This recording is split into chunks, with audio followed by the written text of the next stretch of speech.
I caught you cheating, Susan. I just returned from a business trip when my mother-in-law suddenly came at me with a triumphant grin, accusing me of infidelity. With no recollection whatsoever, I had no choice but to echo her words. She probably thought I was playing dumb, her voice growing stronger as she continued, closing in on culprit. I had a hidden camera set up in the car. Lately, I've noticed some things left behind that don't belong to our family, men's belongings. Not just once, but several times. I've been suspecting that a man other than a family member has been riding in our car. That's why when you took the dash cam for repair, I was convinced you tried to cover up evidence under the guise of repair, didn't you? Then, she conveniently mentioned my recent business trip, alleging that I had been with an affair partner all this time, ensuring I wouldn't be caught on the dash cam. But unfortunately for me, she had her own camera set up. I'm sure everything has been captured on it, she said. There are 2 cars at my in-laws' house, and one of them was used by everyone living there, which included me. The car designated for everyone's use had an interior dash cam recording details of both road trips and inside the car. My mother-in-law, suspecting my infidelity, had it set up to gather evidence. When I sent it for repairs, she immediately assumed it was to conceal evidence. I was at a loss for words. Why did she suspect me to this extent and confidently assert that I was cheating? Most likely, it was because of my past job as a hostess at a lounge during my college days. My family wasn't wealthy, so I worked as a hostess to pay for my college tuition. My parents suggested I apply for student loans, but I declined. Working as a hostess provided flexible hours, mainly at night, allowing me to plan around my classes and other activities.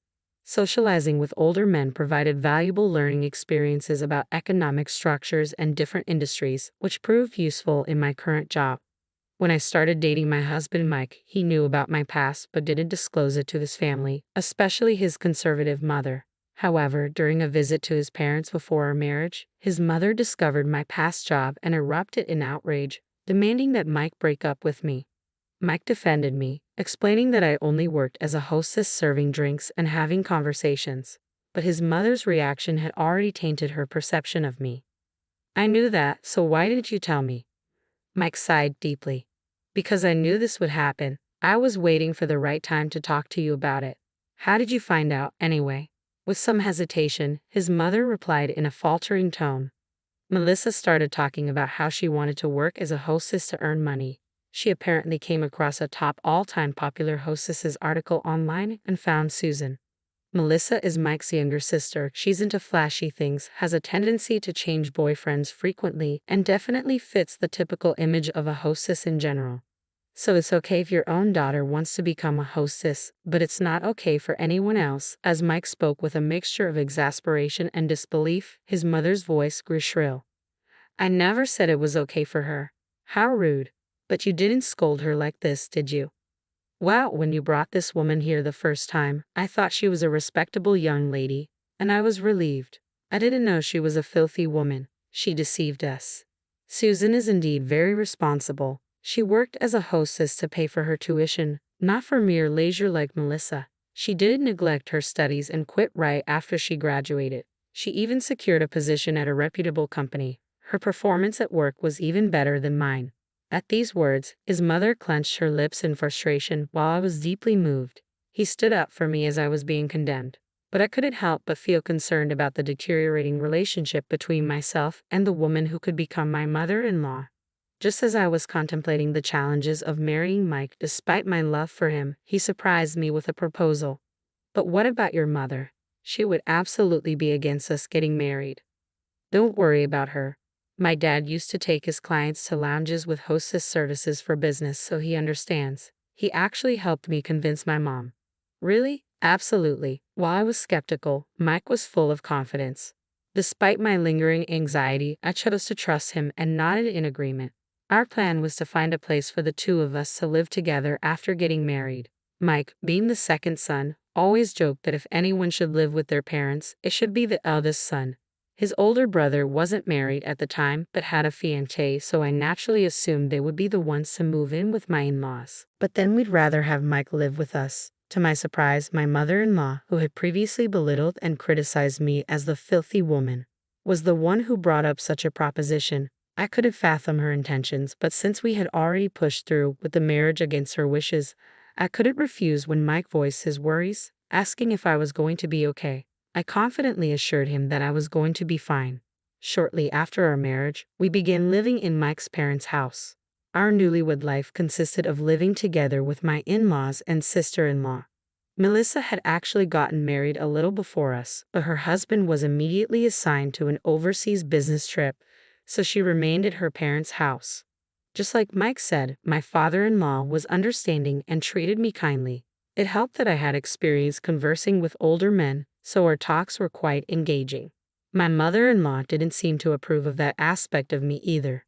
"She's just fooling you, dear." I could hear such backbiting quite frequently. She spread rumors in the neighborhood about me being filthy, and when she saw the designer items I had received during my days as a hostess, she would make snide remarks about my spending habits. At first, Mike and my father-in-law would scold her, but the shrewd woman eventually started to harass me when they weren't around. "Hey, since you're so extravagant with your spending, you shouldn't be keeping money around. Just leave it all to me, and I'll manage it for you." She had the audacity to come to my room and say that, leaving me dumbfounded. I'm not wasting money. These designer items aren't recent purchases. Plus, if I were to entrust anyone with my money, it would be Mike. "You're just deceiving Mike. Even if you gave it to him, you just pester him for money and end up spending it all. I should be the one to hold on to it.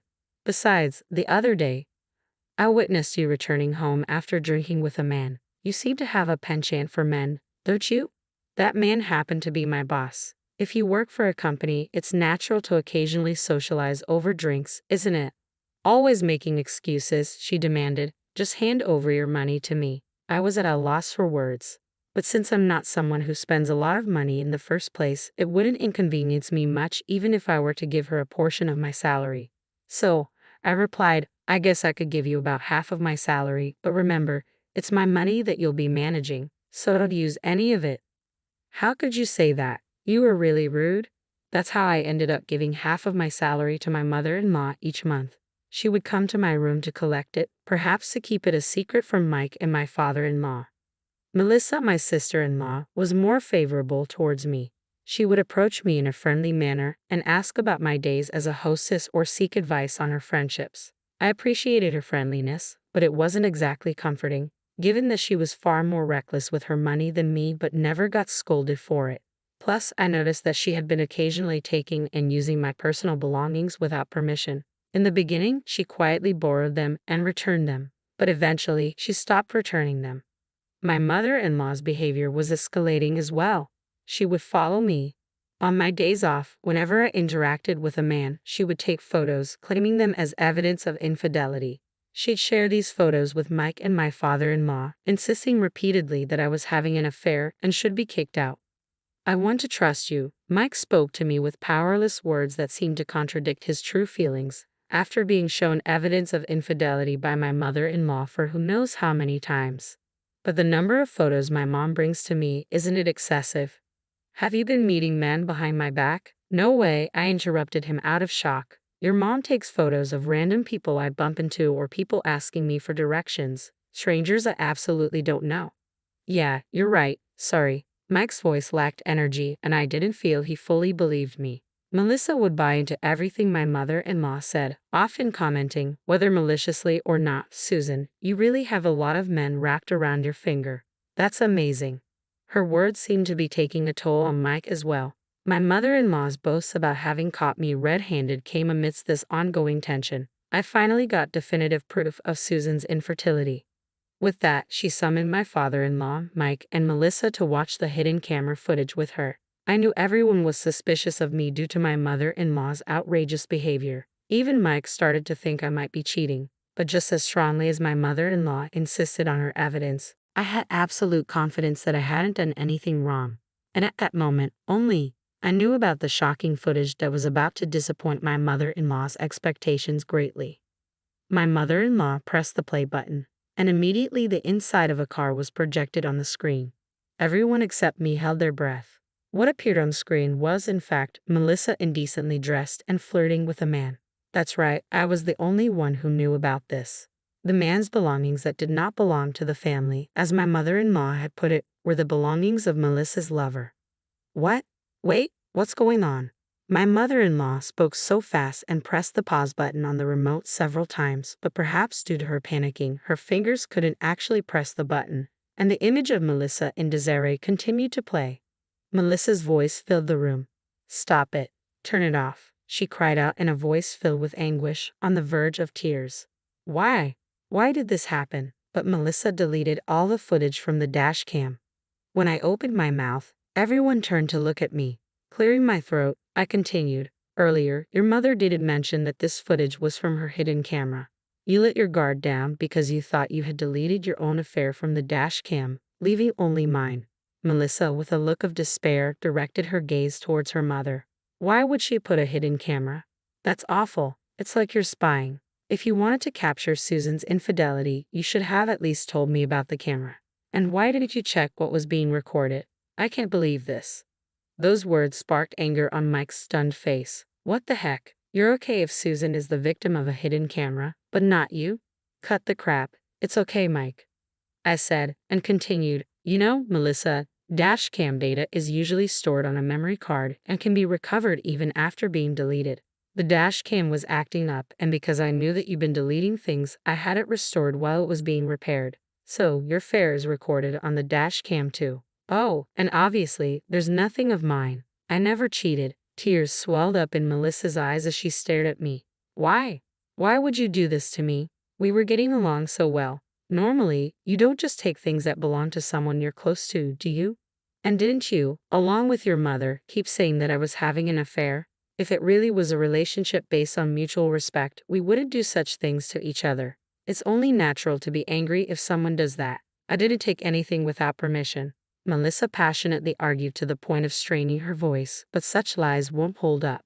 Yes, you have. I even have evidence. You didn't notice the hidden camera in my room that has been set up for a long time now, did you? Yes, for a long time. I could see my mother-in-law's body tense up at those words. A smile crept up on my face. Well, it looks like he finally figured it out. It's captured on camera, the day you came to my room and accused me of being extravagant with money, demanding that I hand over my salary. I even have footage that shows you coming to my room every month to collect the money. My mother-in-law's face turned deep red.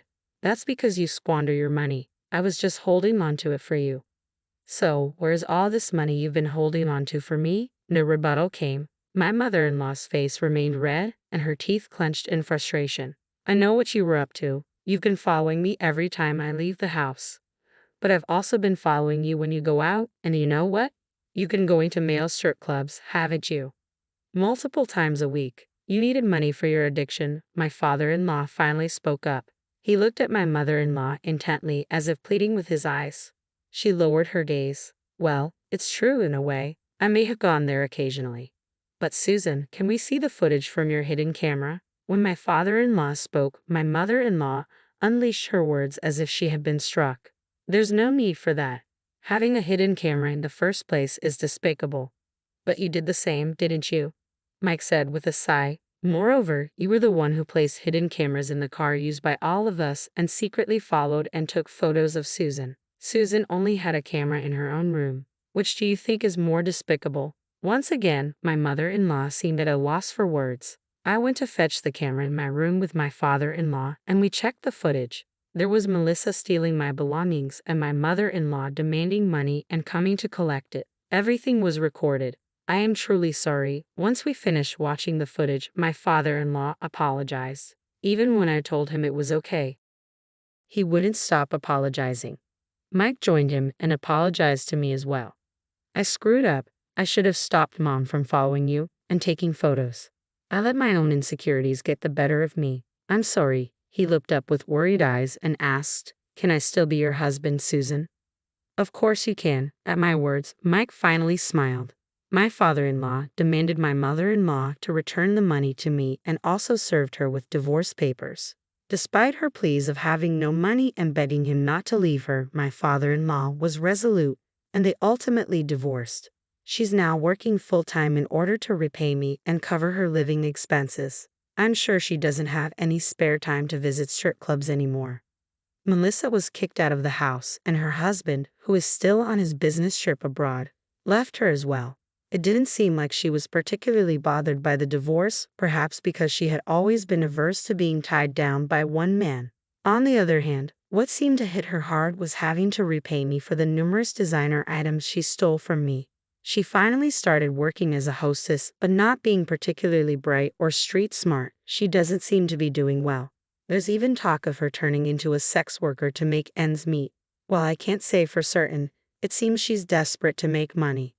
As for me, I'm living happily with Mike and my father-in-law in his home. As expected, conversations with my father-in-law flowed smoothly, and my husband would often ask to join in, maybe because he was jokingly jealous of our relationship. The three of us laugh and enjoy our time together every day.